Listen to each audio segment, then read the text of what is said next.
Saya nunggu Akang itu di sini setengah jam lebih. Karena saya kenapa yakin saya teriak-teriak di sini karena ini pohon yang saya senderin. Dan sebelah kiri itu batu gede.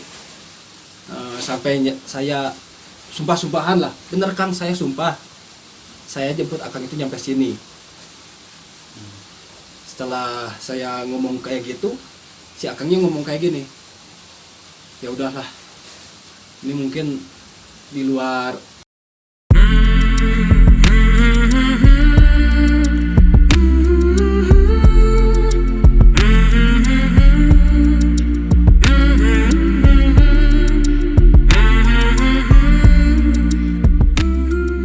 Assalamualaikum warahmatullahi wabarakatuh. Waalaikumsalam. Selamat malam teman-temanku di seluruh Nusantara. Salam damai Indonesia. Terima kasih buat kalian yang masih setia nongkrong di channel ini. Semoga kalian tetap sehat, rezekinya berlimpah tanpa kekurangan suatu apapun. Amin. Teman-teman, malam ini kita bersama seorang anggota volunteer juga. Beliau yang di samping saya, beliau ini punya pengalaman di jalur Gunung Putri, khususnya jalur pendakian Gunung Putri di sekitaran Simpang Maleber ya, Mak? Simpang Maleber. Nah, ceritanya seperti apa? Nanti kita dengerin sama-sama. Oke? Tanpa berpanjang lebar, kita berikan waktu dan tempat kepada beliau yang di samping kita. Silakan memperkenalkan diri langsung, Pak. Assalamualaikum warahmatullahi wabarakatuh. Perkenalkan, nama saya biasa dipanggil Pak Asi kalau di pos. Kalau asli Kalau nggak di pos, kalau di rumah Dadang. Seperti itu Kang lah. Dadang. Jadi panggilannya Kang Baah. Nama panggilan Mbak kalau di pos. Banyak cerita sih di kawasan Taman Nasional, terus kisah evakuasi segala macam. Jadi yang malam ini mau diceritain yang di Simpang Maleber. Yang di Simpang Maleber. Kejadiannya tahun berapa, Bang? 2017. 2017-an ya? 2017. Sekitar 2017 bulan? Masih ingat kan? Awal pembukaan pendakian dibuka. berarti April. April. Bulan April ya? April. Setelah recovery biasa. Iya. Setelah recovery biasanya ditutup antara Januari sampai April. Berarti itu baru dibuka ya? Iya. Januari, Februari, Maret, Aprilnya dibuka. Iya. Pas musim hujan. Pas musim hujan. Karena waktu itu saya ingat ketika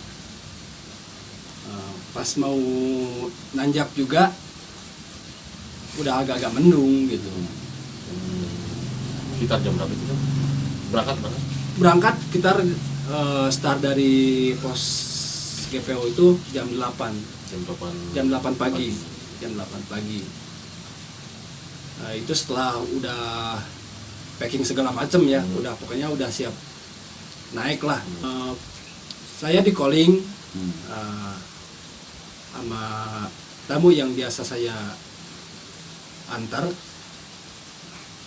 Ada panggilan lagi istilahnya lah, udah biasa. Langganan.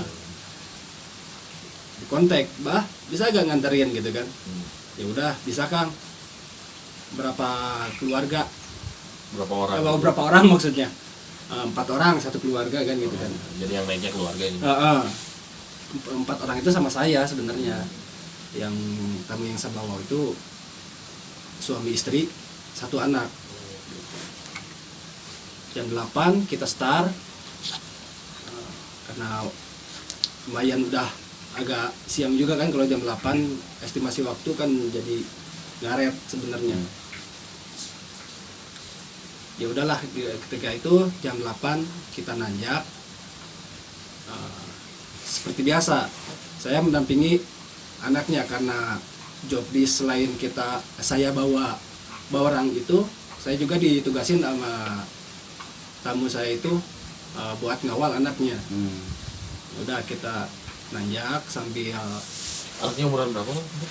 Sekitar kalau SMP singkat waktu jam 8 kita naik nyampe pos 1 kita masih bareng, jalan lagi nyampe pos 2 kita masih bareng. Nah, dari pos 2 itu istri yang saya itu istrinya tamu, maksudnya dunungan lah kalau bahasa Sunda, dunungan cewek saya itu udah mulai kelihatan lelah. Jadi kata si akang itu, bah udah duluan aja, tunggu ya di pos 3. Udah, saya duluan sama anaknya nyampe pos 3. Saya sama anaknya itu udah nyampe pos 3 tuh. Nah, nunggu nyampe setengah jam lah, baru nyampe tuh suami istrinya itu.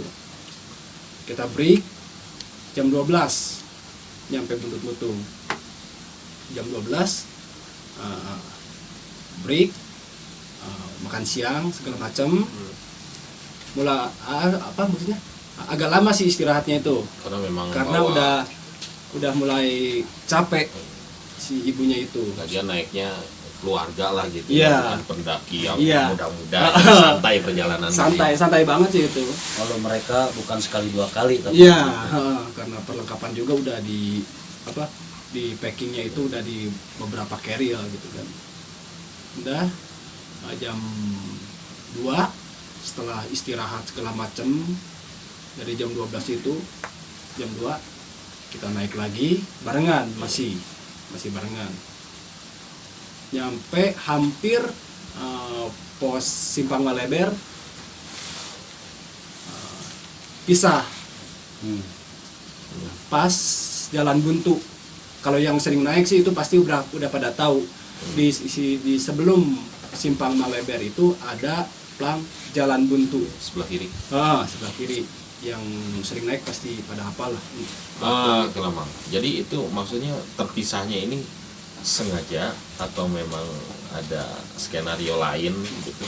Itu emang disuruh saya di dekat plang Jalan Buntu itu, bah kata tamu yang saya bawa itu, bah kamu duluan aja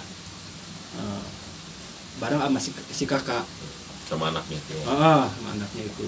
Itu agak sorean sih, sekitar jam, karena kondisinya udah agak drop, itu 3:30 sampai Sore ya. nyampe dekat Jalan Simpang Maleber. Berpisahnya itu. Setelah itu ya udah saya duluan kan sama si kakaknya itu, karena ditugasin buat buka tenda segala macam karena hampir malam lah istilahnya gitu. Jadi kan sore. kebutuhan yang 3 orang itu amang nu bawa ya carrier na. Udah dibagi 2 kan tenda. Waktu itu tenda bawa 2, dibawa sama si akangnya 1, sama saya 1 perlengkapannya itu. Itu kita pisah di dekat Jalan Buntu itu. Saya nyampe alun-alun timur itu jam hampir maghrib. Ya udah saya nyampe alun-alun timur, dan kebetulan di alun-alun timur itu ada teman yang lagi ngecamp. Ya udah saya dulu kan sebelum bikin tenda.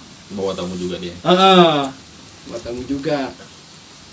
Setelah itu udah segala macam, numpang ngopi kan. Waktu itu kan capek segala macam, ya udah ada kopi yang udah jadi ya numpang ngopi dulu.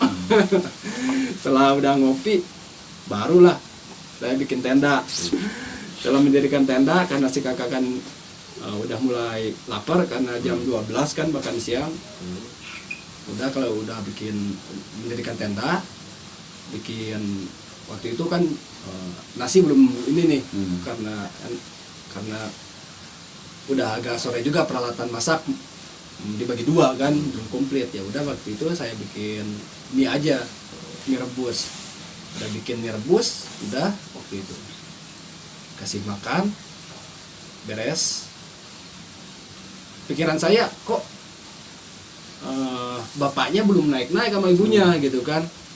Saya tungguin, mungkin karena faktor kecapean mungkin ya.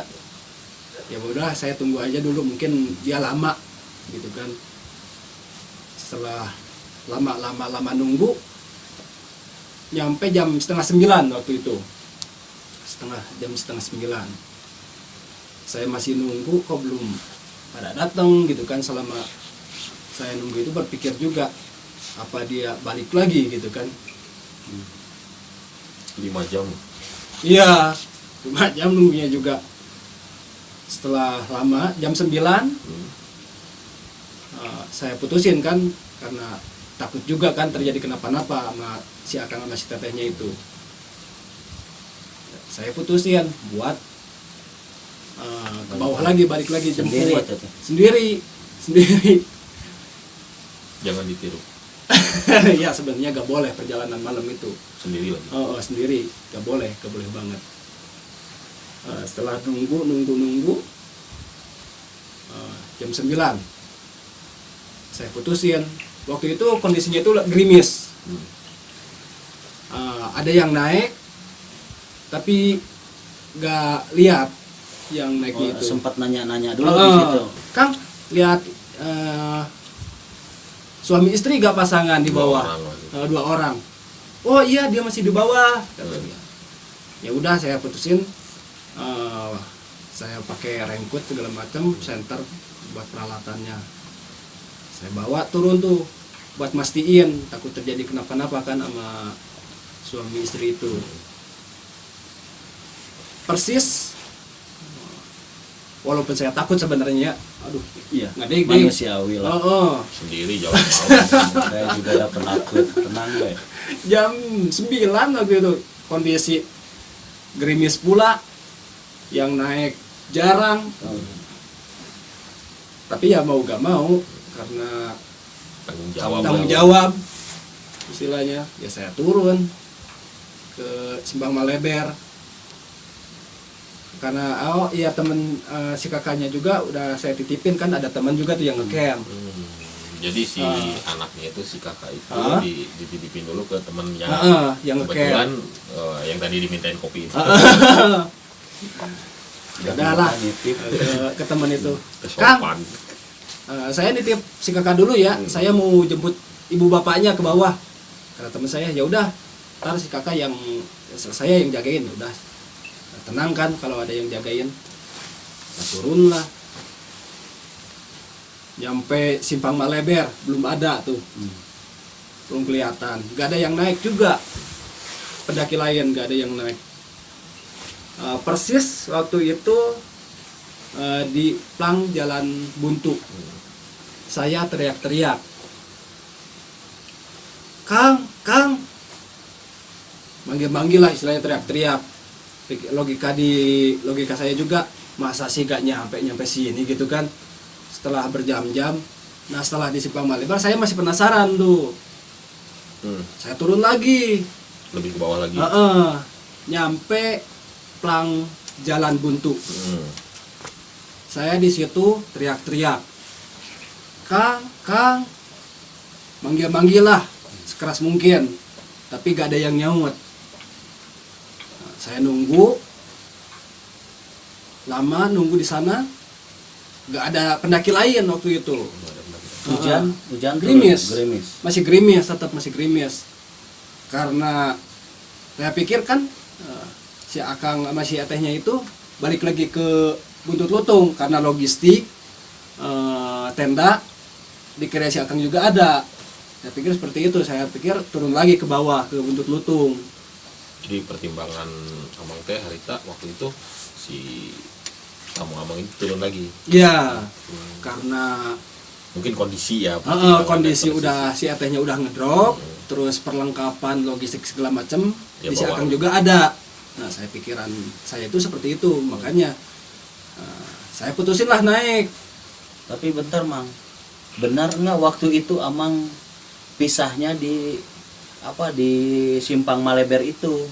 Saya yakin banget, seyakin-yakinnya gitu kan. Amang tidak memutuskan untuk ke Buntut Lutung nggak? Enggak, karena ya saya pikir kejauhan juga saya buat ininya juga. Ingatnya itu pohon, saya senderan di pohon, terus di sebelah apa ini? Batu-batu. Shelter. Kiri di kiri saya itu ada batu gede. Batu gede yang Ah, itu kan. Makanya saya yakin itu. Saya teriak-teriak karena gak ada sautan. Terus saya mau nanya juga ke pendaki lain, gak ada yang naik. Mau tanya siapa kalau Gitu kan. Saya pikir kan saya juga kan tahu kan di jalur itu karena buat ngebase itu gak ada lahan yang enak gitu kan buat ngebase gitu kan. Saya pastiin itu. Setelah dilihat-lihat, nunggu segala macem, hampir setengah jam lebih lah. Hujan gerimis, ya wajar lah, saya juga kan takut. Terus pikiran saya kan si kakak di alun-alun timur sama teman saya. Ya udah saya naik lagi ke alun-alun timur. Kurang lebih jam 10 lah naik ke alun-alun timur. Karena saya udah pastiin, maksudnya kayaknya gitu kan si akangnya itu sama si Eteh balik lagi ke Buntut Lutung. Gitu kan. dia mau Saya naik lagi. saya naik lagi lah ke alun-alun timur. Setelah itu lihatlah si kakak di tenda udah tidur. Alhamdulillah gak rewel istilahnya karena udah gede juga kan mungkin perut kenyang terus badan capek langsung tidur. Udah saya juga karena rasa tanggung jawab saya udah misalkan udah terpenuhi gitu kan karena turun lagi. Ya juga istilahnya udah capek juga langsung tidur. Teman Amang masih ada di situ nggak? Ada karena ngecamp juga kan bareng. Waktu itu saya perhatiin cuman ada 3 tenda. Tenda yang saya dirikan, terus tenda teman saya sama kelompok lain yang di sebelah kiri. Jadi walaupun 3 tenda. jadi Amang ngebase di alun-alun timur, itu dipastikan bahwa pendaki yang melalui jalur Gunung Putri itu pasti melewati tenda kita, gitu kan. Jadi ketika misalnya si tamu Amang ini yang suami istri ini naik ke alun-alun timur, pasti ngelihat tenda. Iya, saya Emang yakin tuh tamunya Kang Bah ini turun lagi ke Buntut Lutung. Kalau Simpang saya, Maleber ke atas sebentar lagi pertimbangannya loh Mang. kalau saya sih nggak yakin ya. Jadi ini pribadi ya pendapat ya. Jadi kemungkinan mereka itu ngebase kalau menurut saya. Ngebase di antara terakhir ditinggal, terakhir berpisah sampai dengan ke timur. Tapi kan kita belum tahu ceritanya. Nah, gitu. Dan itu pendapat saya. Dan emang benar Mang. Cerita perkiraan Amang itu memang benar. Sekitar jam 2 malam itu tamu saya itu maksudnya nyampe ke alun-alun timur jam 2 jam 2 jam 2 pagi. Teriak-teriakan waktu itu kan posisi saya tidur tapi langsung kedengar kan karena belum makan juga Kang. Jadi enggak dianya sayanya salat. jam 2 itu kedengeran langsung tuh Baah.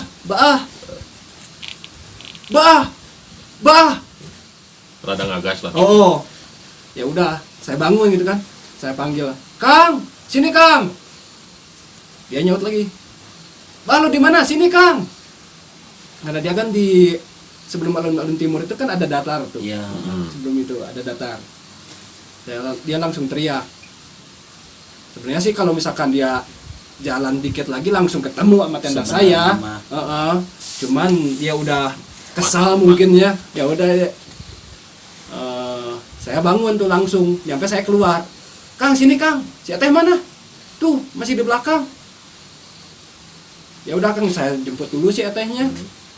Saya nyamperin si Akangnya, langsung saya dimarahin. "Bah, lu kenapa?" kata si Akang. "Gak jemput lagi." Saya bilang, saya jemput lagi Kang." "Ah, lu ngomong doang lu." "Beneran Kang, saya itu turun lagi." Kalau misalkan Akang nggak percaya, tanyain tuh teman saya tuh yang sebelah tenda tuh. Saya itu nitipin si kakak ke teman saya itu. Saya turun lagi ke bawah. "Ah, lu ngomong doang lu. Lu ngomong aja, nggak berani buat turun lagi atau tanggung jawab lu kurang," kata dia. Pokoknya saya habislah dimarahin sama dia itu. karena saya juga kan kesal juga kan dimarahin. Kang, kalau misalkan Akang nggak percaya, kita turun lagi. Saya mau mastiin saya teriaknya itu di mana. Nyari Akang itu saya nyampenya ke sebelah mana gitu kan. Ya udah, karena kebetulan juga kan keril dipak lah istilahnya, dipak itu belum dibongkar. Peralatannya itu ditinggal sama dia di jalan Plang Buntu. Jalan Buntu maksudnya. Ya, saya itu Kang saya itu turun buat ngeyakinin dia kan, saya ngomong lagi. Saya itu turun nyampe jalan Plang Jalan Buntu. Ya udah, karena si Akang penasaran kan, buat mastiin saya teriak-teriaknya di sebelah mana. Kita turun lagi subuh. Jam 5 kita turun lagi sama si Akangnya itu karena dia penasaran saya jemputnya itu sebelah mana, terus sekalian dia sama saya itu ngambil perlengkapan yang memang ditinggal. Jam 5 turun, nyampe lah tempat yang saya teriak-teriak tuh, Kang, saya di sini. Saya teriak-teriak itu, saya nunggu Akang itu di sini setengah jam lebih. Karena saya kenapa yakin saya teriak-teriak di sini, karena ini pohon yang saya senderin, dan sebelah kiri itu batu gede. Beneran kata si Akang itu, beneran kamu nyampe sini jemput saya, beneran Kang. Terus dia ngomong, emang lu gak lihat tuh bipak saya, kata dia. Setelah saya perhatiin, nggak nyampe 5 meter sebenarnya itu. Ada itu dia bipaknya itu. Nggak tersembunyi. Enggak. Bipaknya itu dia pakai flashlight. Flashlight. Harusnya bisa kelihatan loh, Mas. Ya, walaupun dia gelap mungkin ada suara ketika dia teriak-teriak. Ya, walaupun nggak kelihatan. Dia kan teriak nyari. Iya. Lagian kalau memang itu kalau gelap, biasanya kan ada pelita senter atau apa dinyalakan. Enggak kelihatan juga. Enggak ada senter. Menurut pengakuan si tamu Amang itu sebetulnya dia gimana tuh? Dia ada senter atau gimana? Iya, karena buat para pendaki pasti tahu lah. Kalau senter di ke atasin ke pipak gitu kan, pasti terang gitu kan. Nah, itu saya gak lihat. Dan akhirnya sampai saya sumpah-sumpahan lah, bener Kang, saya sumpah saya jemput Akang itu nyampe sini. Setelah saya ngomong kayak gitu, si Akangnya ngomong kayak gini, ya udahlah, ini mungkin di luar, kata dia itu di luar nalar lah. Ya udah, sekarang kita beresin perlengkapan, kita naik lagi ke atas. Iya, Mang. Jadi ku Amang ditanya nggak si Akang itu, kan sepi lah ya Mang. Ku Amang tidak teriak pun, dengan misalkan Amang jalan, apa dia tidak mendengar Amang jalan gitu?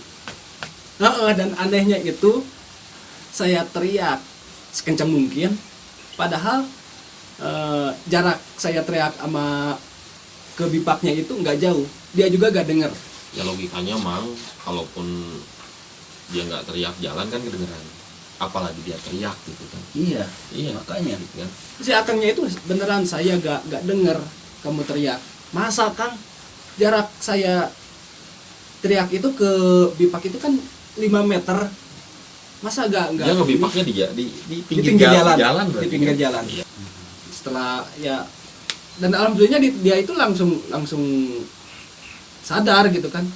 Ya udahlah, kalau beneran kamu jemput saya nyampe sini, mungkin itu udah di luar nalar, kata dia. Dia ngomong kayak gitu. Muat Mang. Kalau menurut saya sih bisa jadi seperti itu, karena memang Simpang Maleber itu kan memang apa namanya, ya sepertilah banyak kejadian diceritakan di situ. Tapi mungkin ada hal yang bisa, artinya ada sebab akibat, Mang. Ya. Ya mungkin entah dia apa memang diharuskan beristirahat di situ mungkin. Artinya dalam hal ini positif. Iya. Dia harus di situ istirahat. Pokoknya jangan dulu naik mungkin satu itu ya. Keduanya mungkin ada omongan sompral gitu atau gimana nggak tahu ya kita ya. Mungkin seperti itu. Iya. Jadi diumpetin lah gitu. Kalau misalkan dia tidak mendirikan bipak sih masuk di akal lah, mereka tertidur. Orang kan kalau udah tidur lelap banget apapun suaranya apa yakin akan lewat lah. Tapi kan karena ada bangunan karena dia mendirikan bipak kan seharusnya kan dengan nyata bisa, apalagi di pinggir jalan. Lagian dia kan bawa senter mah pasti nyorot kemana-mana. Iya. Gitu ya.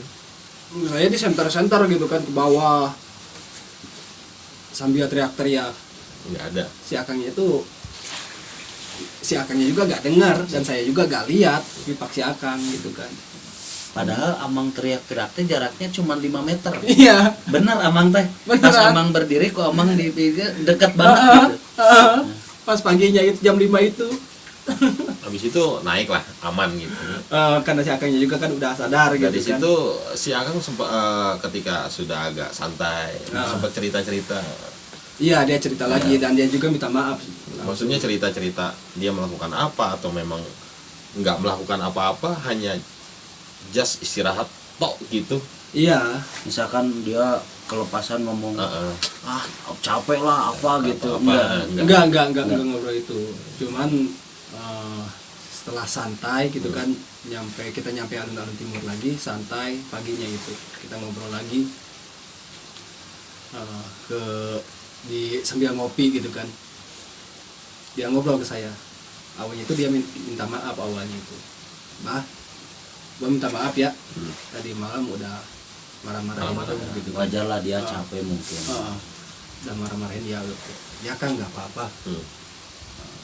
Terus untuk yang itu udah jangan dibahas lagi karena itu kan udah di luar nalar kata dia. Ya Kang, saya juga sih berpikirnya seperti itu karena saya yakin saya jemput Akang itu ke tempat yang nggak jauh gitu kan jaraknya ke pipak Akang gitu. Ya udah setelah itu udah gak ada obrolan lain dan gak dipermasalahin sama dia. Nyampe waktu Amang turun memutuskan untuk menjemput mereka sendiri itu nggak ada gangguan, halangan, nggak apa, lancar. Enggak, cuman ya rasa takut mungkin rasa takut saya yang antara rasa takut dan tanggung jawab gitu. Ya bayangin aja jam 9 malam gerimis, gak ada yang naik, masih jarang lah yang naik ya. Aduh, cuma meleber. Aduh, sejuta misteri bisa. Nah, setelah itu aman ya, sampai dengan pulang lagi aman. Alhamdulillah aman. Ibunya ini sehat biasa lagi. Oh iya, walaupun agak sedikit kecapean. Alhamdulillah nyampe rumah aman, gak ada kendala apapun. Teman-teman, nah itu tadi cerita Mbak di balik kegiatan sebagai volunteer gitu kan. Jadi teman-teman ada kegiatan lain untuk ya ke dapur gitu lah. Ke dapur gitu jadi ya itu tadi menjadi guide, jadi porter. Tapi ya dengan tetap lu bayangin jam 9 malam. Jangan jam 9 lah. Maghrib jam atau sore lah, sebelum jam maghrib aja. Kalau sepi sore lewat situ juga iya kan. Malas tapi dia sore. Tanggung jawabnya turun gitu kan, walaupun ya memang kejadiannya ya seperti itu tadi yang diceritakan gitu kan. Kalau teman-teman ada yang pernah mengalami di sekitaran Simpang Maleber gitu, boleh komen nanti ya karena memang di daerah Simpang Maleber, Pundut Lutung itu memang banyak hal lah. Nah, terima kasih teman-teman sudah pantengin terus channel ini. Jangan lupa like, comment, subscribe. Yang belum subscribe ayo subscribe untuk membantu volunteer gitu kan, dengan tidak harus menjadi volunteer gitu. Semoga semuanya tetap sehat, tetap positif, tetap berkah. Terima kasih, salam damai Indonesia.